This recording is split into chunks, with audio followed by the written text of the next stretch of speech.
Pulau Sumba secara administratif masuk dalam Provinsi Nusa Tenggara Timur dengan luas mencapai 10.710 km persegi. Di pulau ini terdapat 4 kabupaten, yaitu Kabupaten Sumba Barat, Sumba Barat Daya, Sumba Tengah, dan Sumba Timur. Pulau Sumba ditemukan pada abad ke-16 Masehi, tepatnya pada tahun 1522. Pulau ini pertama kali ditemukan oleh seorang berbangsa Eropa yang bernama Victoria.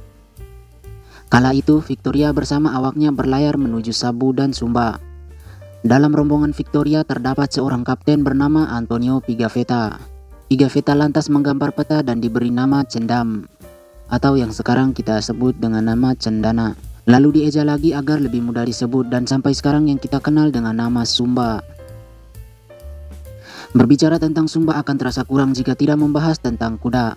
Ya, kuda mempunyai ikatan historis dengan masyarakat di Pulau Sumba.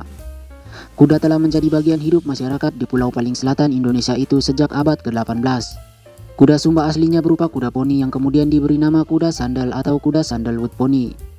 Kuda Sumba ini merupakan kuda pacu asli Indonesia hasil perkawinan silang kuda poni lokal dengan kuda Arab. Sedangkan nama sandalwood diambil dari nama cendana yang dalam bahasa Inggris disebut sandalwood. Kuda sandalwood poni memiliki postur lebih rendah dibanding ras kuda asli Australia dan Amerika.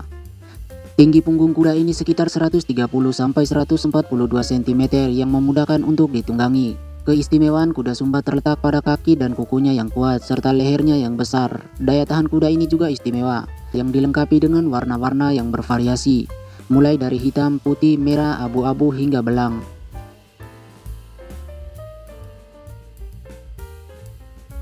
Salah satu budaya leluhur masyarakat suku Sumba dapat dilihat dari bangunan rumah adat Sumba yang masih bisa ditemui di pulau ini.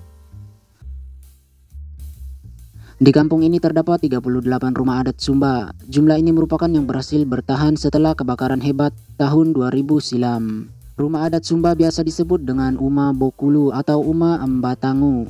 Uma Bokulu berarti rumah besar, sedangkan Uma Embatangu berarti rumah menara. Secara umum rumah adat Sumba terbagi dalam 3 bagian, yaitu bagian bawah atau lei bangun, dan bagian tengah atau rongu uma, dan bagian menara atau uma daluku. Bagian bawah digunakan untuk memelihara hewan ternak, bagian tengah untuk menghuni, sedangkan menara untuk menyimpan makanan dan pusaka.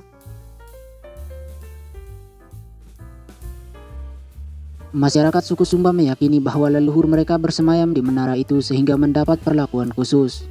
Diketahui sebelum agama masuk ke Sumba, orang Sumba sudah lebih dahulu memiliki agama yang disebut dengan Marapu. Dalam sejarah Marapu, masyarakat melakukan pemujaan kepada nenek moyang dan leluhur. Selain itu, masyarakat Sumba pemeluk Marapu meyakini kehidupan di dunia ini sementara, sedangkan kehidupan kekal ada di alam roh. Adapun surga dalam kepercayaan Marapu dikenal dengan nama Perai Marapu. Upacara keagamaan dalam ajaran ini dilengkapi dengan penyembelian hewan kurban seperti kerbau maupun kuda. Pulau Sumba juga dikenal dengan keindahan kain tenun mereka yang dikenal dengan nama kain Sumba. Kain Sumba ini penuh dengan makna dan dibuat dalam waktu yang cukup lama. Pembuatan satu lembar kain bisa mencapai waktu 6 bulan hingga 3 tahun. Lamanya proses pembuatan ini karena terdapat beberapa tahap, seperti kain harus diangin-anginkan selama 1 bulan. Selain itu, kain juga harus disimpan dalam keranjang tertutup untuk mematangkan warnanya. Selain pembuatannya yang lama, kain Sumba juga syarat makna yang tergantung pada motifnya. Kain bermotif kuda menggambarkan kepahlawanan, keanggunan, dan kebangsawanan, sedangkan kain bermotif naga menggambarkan kekuatan dan kekuasaan raja. Selain itu, kalau sobat ke Pulau Sumba jangan hanya lihat kain dan beberapa aksesoris khas Sumba, tetapi harus mengunjungi wisata-wisata yang ada di sana. Tempat wisata di Pulau Sumba yang bisa sobat kunjungi adalah Bukit Lendongara atau Bukit LDR. Jaraknya sekitar 20 km dari pusat Kabupaten Sumba Barat. Bukit ini sangat indah dengan lanskap pemandangannya berupa perbukitan dengan latar belakang laut. Deretan perbukitan berupa padang savana sangat cocok untuk mengabadikan gambar bagi yang suka fotografi. Lalu ada Pantai Kita Mangana. Pantai ini berada di utara dan masih satu kecamatan dengan Bukit LDR. Lokasi pantai ini juga dekat dengan Bandara Tambolaka yang bisa ditempuh dengan waktu 20 menit menggunakan kendaraan roda 4. Lalu ada kampung adat Warwora yang terletak di desa Patijala Bawah, kecamatan Laboya, Sumba Barat. Di kampung ini terdapat 35 rumah adat Sumba yang dihuni sekitar 102 kepala keluarga.